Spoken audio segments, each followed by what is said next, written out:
Oh, unsa man? Kapit naman December, no? O bitaw, ngano man unsa man day naa sa December?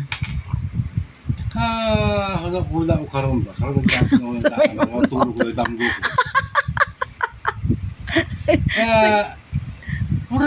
Wala ba yung kadawat o 13 months? Kailan nakatuig? Ay, sa pagpanarbaho nimo sa ako. Oo. Kung ako naunta na ba? Kung na ba yung pila katuig na daw, karon lang ito nakakuan ba? Hindi ko tatila. Bakasyon mo, wala ko kabakasyon. Ay! Kabakasyon niya ito sa Singapore o sa Malaysia. Okay ra man na, muhatag ko sa ibog sweldo, muhatag po kog 13 months, basta mulahi na kagpuyo. Okay na siya. Hindi mo na ito, ipagbulang ka sa kuwanan style na Uy! istorya na. Ana man na siya. Basta gani, mangayog sweldo ang bana, mangayog og 13 months, so maglahi na siya puyo. Kay kung mag-uban, dapat ang sweldo tanan sa bana, diri man na paingon sa asawa.